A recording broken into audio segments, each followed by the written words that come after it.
An aircraft carrier. In this case, a supercarrier on one of the world's 7 seas, on deployment with more than 5,000 officers and men for more than half a year. A self-sufficient, fast-moving, floating airbase, remarkable for that.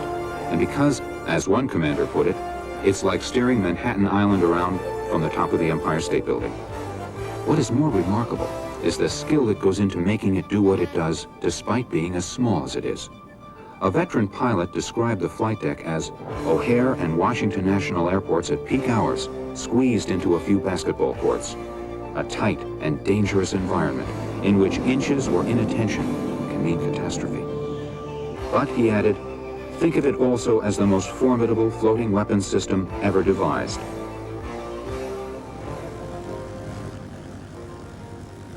The aircraft carrier, having demonstrated its value in World War II,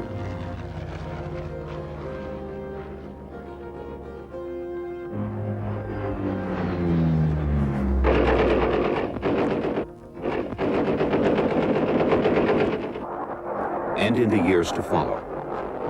In Korea, Vietnam,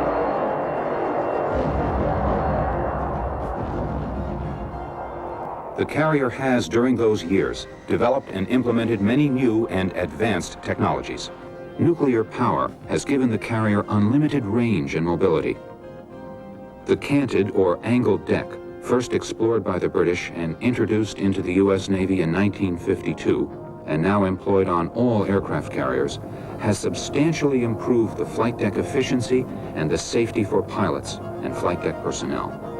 No longer does a pilot have to face parked aircraft as he lands. A missed arrestment now is no more than a touch and go. The steam catapult, another British invention, has increased launching power over 6 times that of the old hydraulic systems, thus effectively increasing the complement of aircraft that can be carried aboard, together with increasing the strike power of the heavier type of aircraft that can now be launched. The landing signal officer guiding an approaching aircraft onto the deck with paddles has been replaced by a variety of more sophisticated technologies, such as the Fresnel optical landing system, or meatball, and the landing signal officer's heads-up display console, which can give quick and precise guidance information to the pilot of an approaching aircraft under any light, weather, and sea conditions. And what all this technology has achieved is the most concentrated offensive airborne firepower from an airbase at sea. This is the home of the carrier's airwing of more than 75 airplanes, 9 or 10 squadrons, each with its own type of aircraft, each with a distinct offensive or defensive role to play.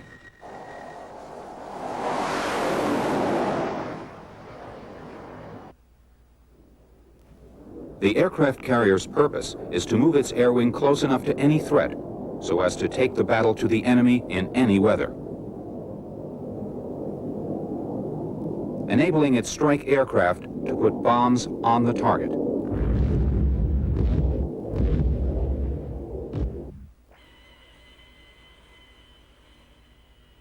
And to allow its interceptors to reach and get the jump on hostile platforms.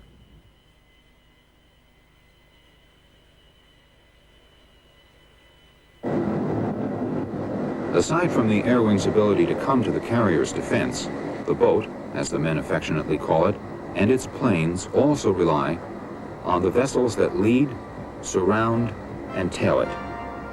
The flat top goes to sea as the core of the battle group, which may be composed of as many as a dozen fighting ships, each with its own mission, each joined to the others by a network of electronic data links. Though dispersed and separated from the carrier by hundreds of miles, yet linked electronically, its submarines, missile cruisers, frigates, and supply ships can continue to carry out their individual and integrated missions. But most important, the battle group is able to extend its operational capabilities far beyond the horizon. Though the carrier will leave home with everything it needs, resupplies of food, jet fuel, ordnance, medical items, replacement parts, everything from engines to earplugs can be delivered thousands of miles away. And so, there are the resupply ships, able to rendezvous with the battle group whenever and wherever they're needed. In addition to the airwing personnel aboard the carrier, about half the ship's complement includes the carrier's permanent personnel, who are responsible for making all the ship's systems work. When not deployed overseas or on a cruise, the airwing is shore-based at naval air stations around the United States. Before they go to sea, pilots, naval flight officers, enlisted aircrewmen, and all support people go through intensive training cycles ashore, where the skills that make an airwing work as an integrated unit are taught. Simulators for each aircraft make it possible for air crews to become proficient with everything from cockpit procedures to nighttime carrier landings to sophisticated combat maneuvers conducted in incredibly realistic environments. One location for actual practice is at Fallon Naval Air Station in Nevada, where individual squadrons come together as an air wing to learn to fight as a team. The closest to the real thing is practiced against squadrons of different type aircraft, simulating enemy fighters, flying enemy tactics. Intercepts and strikes coordinated with electronic jamming and deception measures are then conducted on ranges against ground targets defended by simulated SAM missiles and ground missile sites.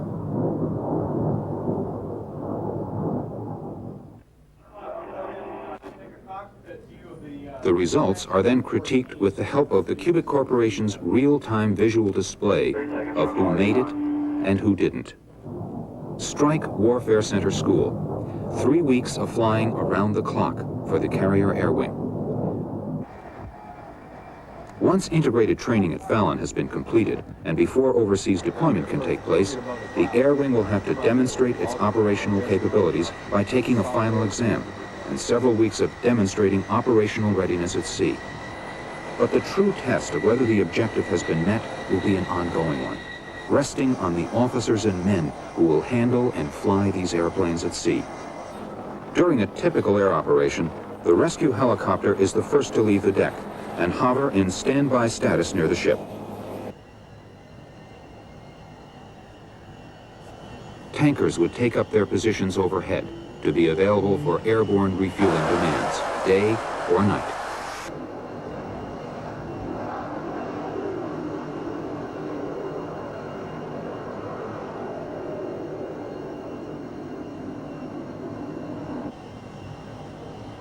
In a mission requiring fully integrated support, the E-2C Hawkeye, with its all-seeing radar rotodome, would be up and on station to keep a far-ranging eye on any air or surface threat hundreds of miles away from the battle group, and using voice or silent data link transmissions, vector the fleet's fighters to intercept and neutralize any danger.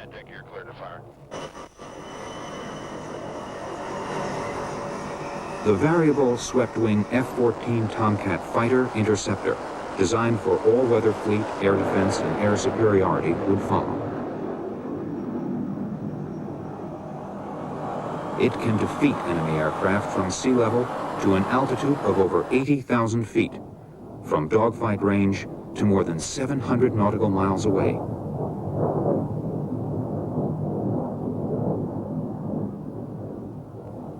One of its prime missions is to destroy enemy bombers before they get close enough to launch their cruise missiles.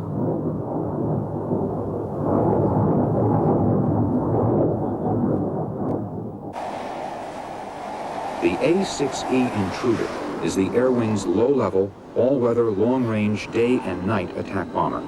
With a crew of 2, a pilot and BN, or bombardier navigator, and able to carry missiles and rockets, it would be launched to deliver 5 2,000-pound general-purpose bombs or up to 28 500-pound bombs on targets hidden by darkness or weather. Aside from supporting strike aircraft with its electronic countermeasure systems, the EA-6B Prowler would be called upon to play a key role in defending the fleet. The EA-6B uses its electronic capabilities to protect the carrier battle group against long-range bombers, radar-homing anti-ship missiles, and is able to clear the way for Navy and Marine strike aircraft to disorient enemy air defense systems by jamming or destroying them with the HARM missile.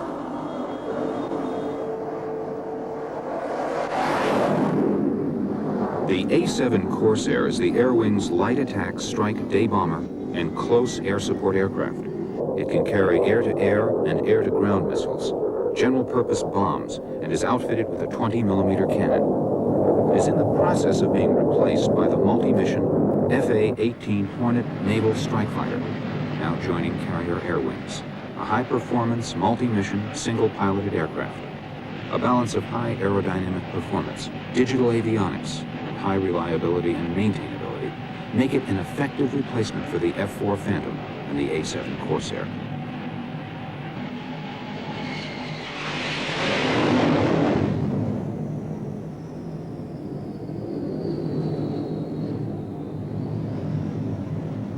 It is capable of conducting fighter missions beyond 400 nautical miles. The S-3 Viking has a crew of 4 and can attack submarines at long ranges under all weather conditions. The S-3 can also lay mines, attack ships over the horizon with its Harpoon missile, and refuel other air-wing aircraft using a buddy store. It carries 60 sonobuoys and can range 1,000 miles for more than 2 hours without refueling. The 4-man SH-3 Sea King twin-turbine-powered helicopter with its dipping sonar can detect, identify, track, and destroy enemy submarines, as well as perform search and rescue missions and cargo transfer operations. And there's the COD, Carrier Onboard Delivery, a long-range transport roomy enough to deliver jet engines, critical spare parts and personnel, as well as pick up and deliver the welcome mail from home. While some carriers may differ in structure and layout, the focus of all carrier operations is here on the roof, or flight deck, with its 4 steam catapults to shoot aircraft off the end of the deck with enough velocity to allow them to fly.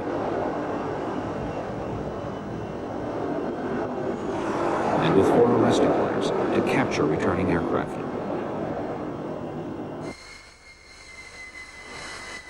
All of it watched over, presided over, some say owned, by the man in the yellow shirt, the air boss, who is a commander and veteran pilot, who now serves as a kind of ground and air traffic controller, airport manager, and key safety officer, all rolled into one. He's assisted by a similarly qualified aviator known as the mini-boss.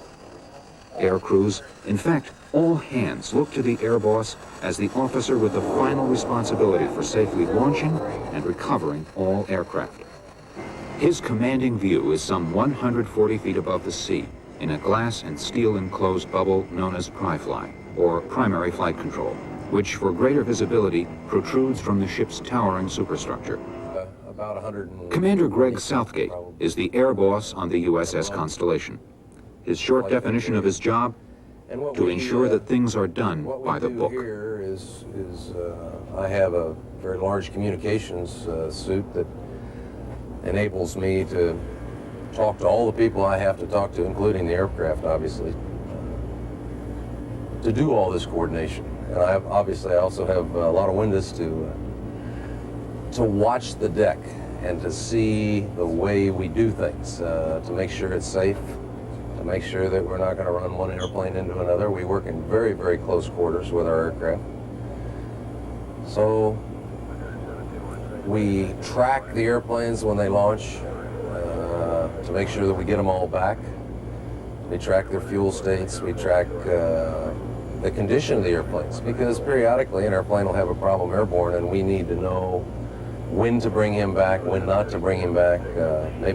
Maybe we have to get the others on board before we take a chance of bringing him back, so that should something happen to him, I don't have a bunch of others out there and no place to land them. People on the flight deck are all color-coded by their jerseys. And the reason for that is quick recognition. We've got probably 5 or 6 different color shirts that we put people in. For example, I wear a yellow shirt, which is kind of traditional for the air boss in the air department. But also the yellow shirts generally designate directors. These people are the ones who are more qualified. They are the ones who physically tell the pilots how to maneuver their airplanes as they're taxiing around the deck. We also have the blue shirts. who are my handlers. Those are generally my younger fellows. And they are primarily there to tie down the airplanes, to chain them down. I've got purple shirts, who are my aviation fuels people. I've got white shirts, who are generally safety type individuals, monitoring safety all around the deck. Also my corpsmen, my medical people, are in white. The aircraft troubleshooters, who are members of the squadrons, are in white. So that if an air crew calls and says, I need to see a troubleshooter, I know when one has arrived on the scene, and that way I know the airplane's getting the help he needs. We have green shirts, and those are all my catapult and arresting people. Resting gear folks are all in green shirts, and as are most of the squadron technicians. But the bottom line reason for all that is so that we can quickly identify and designate who should be where. The men in the fire protective metal suits are the carrier's on-deck crash crews, the firefighters, the rescuers. The people in red move and service the bombs and missiles and other armaments. Those wearing brown jerseys and frequently seen on the ladders leading to the cockpits are the plane captains. The cycle of taxiing, positioning, catapulting, recovering, maintaining, fueling, and parking aircraft on the carrier requires precise logistical controls. Here in flight deck control, all the wing's aircraft in scaled miniature form, with applied symbols denoting maintenance, armament, and fuel status, are positioned and moved to replicate the position and movement of the real ones in the hangar bay, on the deck, and recovery and launch. The flight deck can be highly dangerous. Because of the high noise level on the flight deck, communication is coordinated by a series of unmistakable hand signals. The daytime launch sequence, for example, can be understood through these very firm commands.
Controllers in the carrier's air traffic control center will keep track of the flights that have been launched, those that are due to leave, planes that need mid-air refueling, and the ones scheduled to return.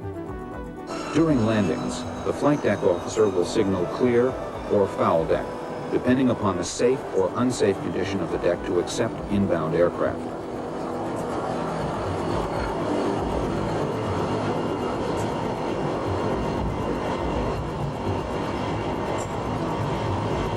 In this case, the airplane has taxied off and the deck is clear, as indicated by the green light at the end of the runway.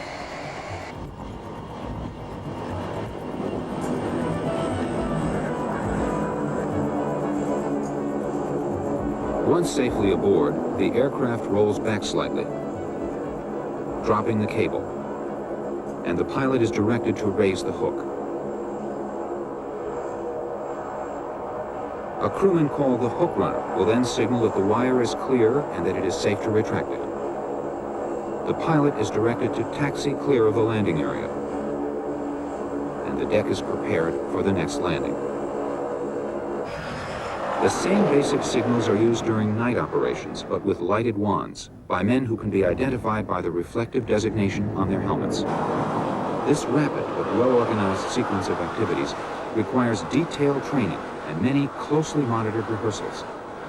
The new crew members learn their jobs by the numbers, learning when, where, and how to move in this dangerous environment, here on the flight deck. Well, if you get, let's say for example, I've got 47 airplanes on the roof here, and we have a large launch of 30 or 35 of those aircraft in a very confined space, such as a flight deck. You've got a lot of jet blast, you've got a lot of heat, you've got a lot of moving parts out there on the flight deck. We have on the flight deck, on this flight deck, 4 catapults and 4 normal sets of arresting gear that we use to recover the airplanes, to stop the airplanes for the arresting gear. We have a 5th wire, if you will, that we also put up a large net associated with that. It's called a barricade. That is an emergency-only usage piece of equipment that is there should, for example, an airplane's hook break, his arresting gear hook. If it breaks while he launches or in the air, or he can't get it down, he has no other way to stop his airplane. We can then raise this barricade, which is a large 20-foot high net that goes across the landing area, and he can fly into it. Strong enough to snare an airplane heading for it at 170 knots. There are rehearsals for the real thing: crash, fire, and physical injury simulations. Deadly serious exercises to stay current on ways to contain possible damage. Meanwhile, constant rehearsals by air crews to keep them qualified for day ops. More demanding night landings. Well, we have 4 wires on the aft portion of the ship, of our arresting gear wires. Any one of them is fully as capable as the rest to stop an airplane. But the further aft that you go, the number 1 wire is the furthest aft that we have. For an airplane to catch that means that he is lower than he should be. And we would like to provide the airplane, or have him provide himself, the maximum clearance that he can over the back end of the ship before he lands and still catch a wire. So the ideal target wire, the one that he's trying to hit, is the 3 wire. And so we have varying distances, but essentially we've got about 40 feet between the wires, between each wire. So he's got a very small landing area that he's shooting for. The pilot approaching the deck has about a 200-foot safe area to land in, down the middle of the deck. And if it's an F-14 with a 64-foot wing spread, he will have very little clearance between parked aircraft on either side of the deck, while traveling at about 135 knots. It's also important to remember that while he's moving, the ship is moving forward and rolling, and the deck may be pitching up or down. It takes intense concentration and rapid eye-hand coordination. And after a tough combat mission, fatigue can become a factor. Have the LSOS on the Lieutenant Commander Gary Tritt. It takes an extreme amount of concentration on the pilot. If all your systems in the aircraft are working and the ship is giving you information, automatic carrier landing system, or the ILS is up, then the pilot is at a point where he has to then put all the concentration towards that effort and to fly the aircraft down to a good start on the ball, so that as you come in for the landing from a half a mile to 3/4 in, you have the parameters set up and you're able to fly the ball all the way down without gross deviations. The biggest problem being is that if you're tired, or if you have an aircraft problem and the variables with the ship itself, then you rely a lot also on the LSOs and on your RIO to be able to give you instant feedback on what you're doing. Striving to reduce the risks and improve the safety margins for pilot control and flight deck operations, new technologies are continually being developed. Together with advanced aircraft navigational aids, there are sophisticated guidance and control systems that range from automatic throttle, which maintains the proper approach angle of attack of the aircraft, to the FA-18's fully automatic hands-off recovery of aircraft, directed by interactive radar-controlled shipboard guidance. The basic idea is to roll into the groove, or to line up correctly for the approach about 3/4 of a mile out, and to remain on the glide slope by keeping the light on the deck called the ball centered within strict parameters. This optical glide path system consists of a gyroscopically stabilized array of Fresnel lenses projecting narrow beams of light.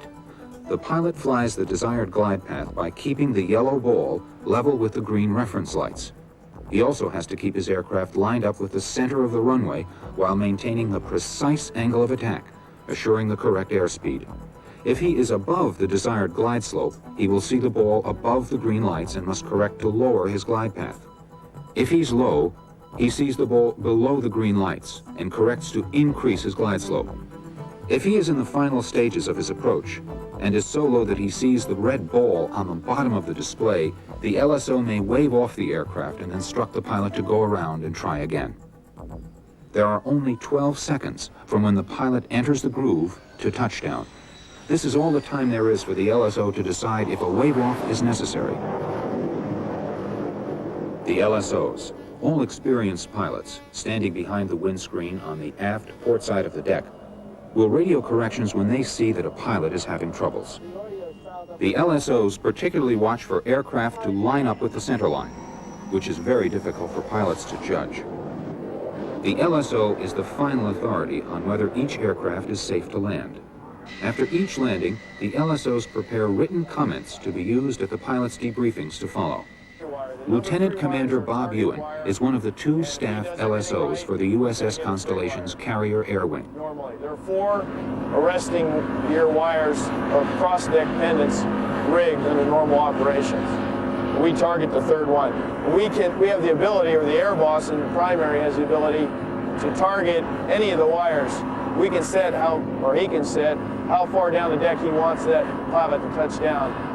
And once again, though, that's only in the case of him flying an ideal glide slope. So that'll tell us, just a quick look, it tells us how far down the deck we're targeting. We normally use a 3.5-degree glide slope. We have the capability to go to 4-degree glide slope, and the air boss and the LSOs together talk about that and decide we will switch the 4-degree glide slope under high wind conditions, which is usually 35 knots or more, or extremely gusty winds. We do that, it just gives us a little more hook to ramp clearance, and if the deck's moving or the winds are gusting, it just gives us a little more margin there. Slightly steeper angle. This is known as a pickle switch, and it allows us to communicate with airplanes without transmitting on a radio, and also is our safety backup, allows us to wave off airplanes. We need to wave off airplanes for a variety of reasons. One of the big reasons is if the airplane is out of parameters to land. If he's gotten underpowered and gotten too low and is in danger of hitting the ramp of the ship, or he's lined up too far right or left to salvage the pass, the best solution is we just pull this little trigger. Red wave-off lights start to flash on the optical landing system, and he knows to go to full power and go around. The other reason we may wave off an airplane is for a foul deck. A deck where the arresting gear is not set, where there are people or airplanes in the landing area. There are any number of reasons why there's something in the way that we can't land airplanes. So once again, we would just wave them off. When necessary, to avoid electronic detection and ensure carrier security, radio silence or zip-lip is maintained. The one-way commands are handled with lights. Once the pilot rolls wings level into the groove, he'll receive a quick flash of the lights known as the cut lights. A row of green lights atop the ball, which will tell him that he's next in line to land. The cut lights are also operated by the LSO with a handheld pickle switch.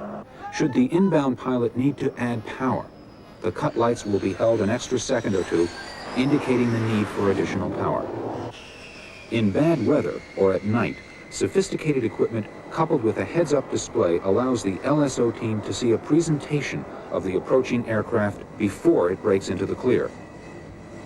The plat screen, which displays an image of the approach from the centerline perspective, will reveal whether the plane is drifting right or left just before touchdown. Stored on tape, this information is available to be played back to the pilots during their debriefs.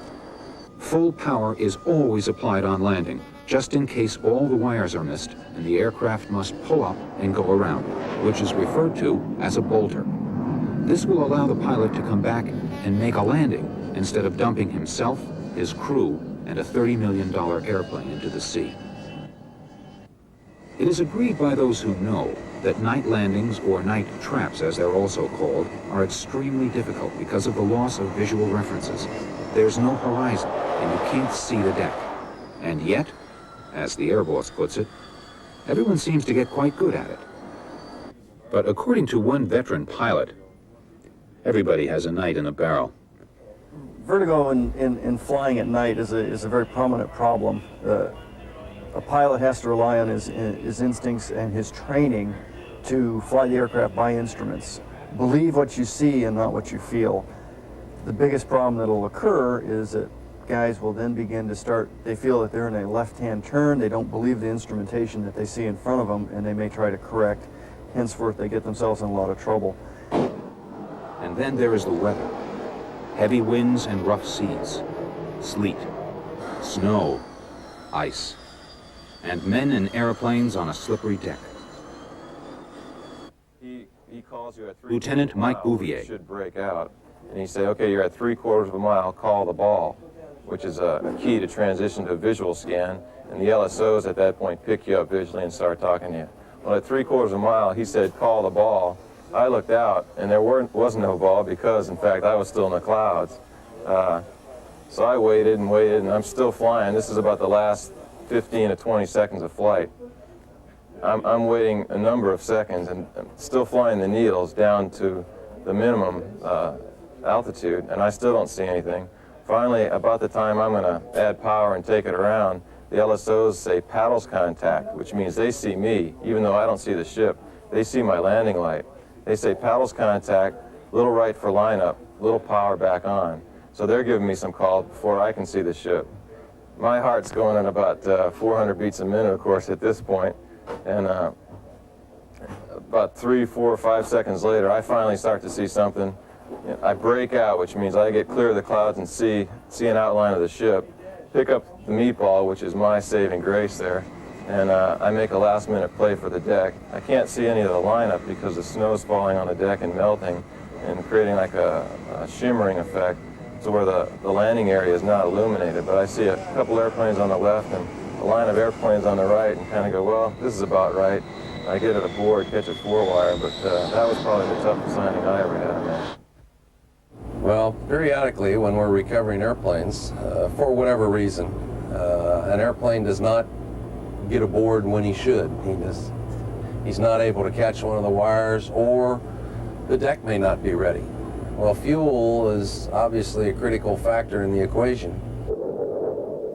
A strict procedure is enforced for carrier aircraft regarding fuel.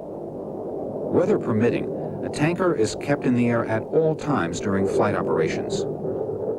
If an aircraft has made several unsuccessful attempts at landing and is running low on fuel, it will be sent up to the tanker to refuel. In operational areas where land bases are within range, one base is designated as a divert or bingo field.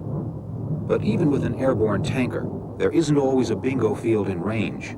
Under these conditions, known as blue water flight operations, the only alternative to a normal landing is a barricade arrestment or ejection. Once everyone's back on board, the LSO visits each ready room and critiques each pilot's performance. The LSO's written comments are presented at the routine debrief, and a greenie board denoting individual grades are kept posted in each squadron's ready room, and is a matter of great pride to the pilots. No punches are pulled. Rank has no privileges here. The flight deck. Day and night operations. What is equally impressive is the work that goes on below the deck.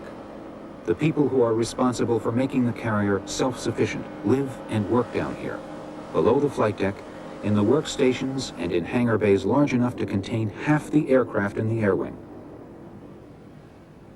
Airplanes are serviced and problems diagnosed here, and get fixed and sent back up to the flight deck on the 4 elevators. And it goes on 12, 16, sometimes 18 hours a day, 7 days a week. Directly below the catapult, there are the highly trained men who adjust steam catapults to the pressure required for each type of aircraft and each specific weight. And aft, there are the 4 operators, one for each arresting gear, trained to set the tension on the arresting wires to match the weight and speed of the specific aircraft about to be recovered.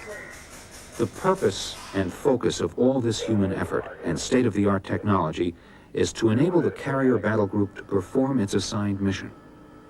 And what is most impressive, this airbase works because of a concentrated attention to detail practiced by everyone who's involved. About a 50,000-pound cat shot. That's A mission will begin with airwing briefings in each squadron's ready room 2 hours before the launch.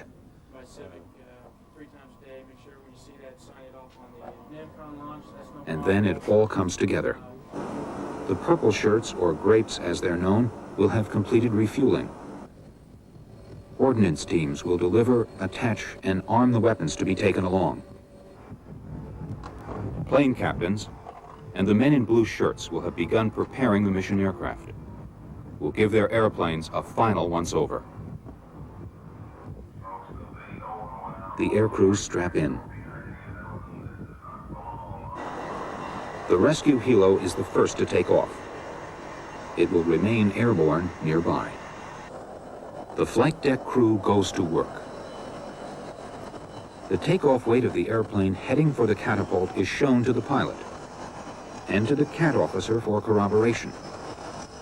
The cat pressure is set to correspond to the weight demand. Hand signals move the launch forward. Aircraft are tensioned on the catapults by engaging the launch bar into the catapult shuttle, which, when the correct steam pressure is reached, will snap off the retaining link and drive the aircraft forward at launch speed. The speed of the launching sequence becomes important.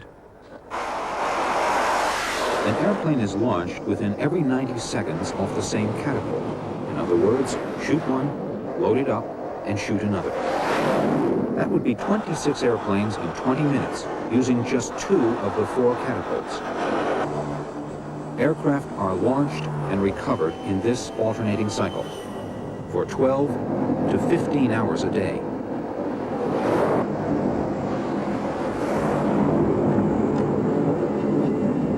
As soon as this group is launched, the deck is immediately prepared to recover the return of an earlier mission. The recovery process. Once an airplane rolls into the groove and checks in with the LSO, the controlling LSO will tell the pilot to call the ball. When the pilot sees it, he reports his name and fuel weight.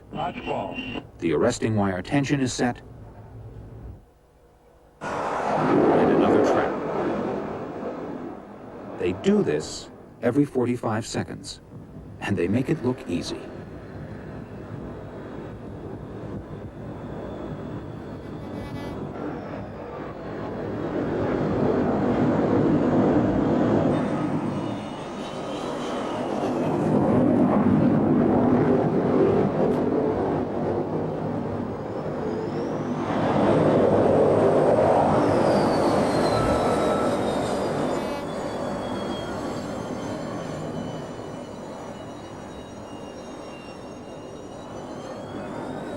The air crews are quick to give credit elsewhere.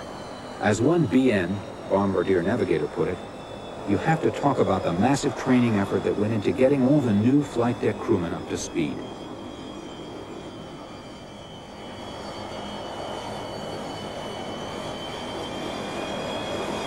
Our job is dangerous, but being on the flight deck is as dangerous, if not more dangerous, than flying a ball. Long after we've left, those guys are still on the flight deck. Nothing would move without them. And they do it in bad weather, day in, day out, 18 hours a day, whether they're dog-tired or not. It just takes a tremendous individual.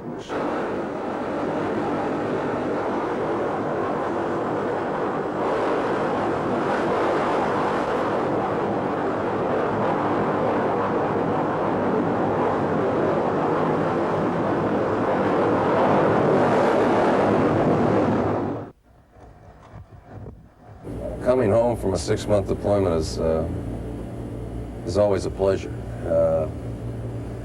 But at the same time, you look back on what you've done, what the mission was, and I think almost to a man on board the carrier, you recognize that we've done what we had to do.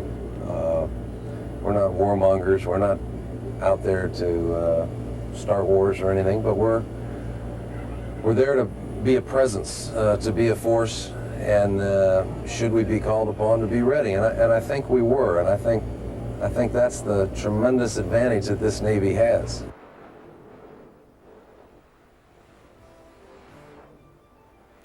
The carrier flight deck, the focal point of the carrier battle group. From the flight deck, expanding outward to all elements that compose this unexcelled force, we are struck by the massive thrust of the potential it represents. It demonstrates total mobility and controllable power that can be directed anywhere on the globe.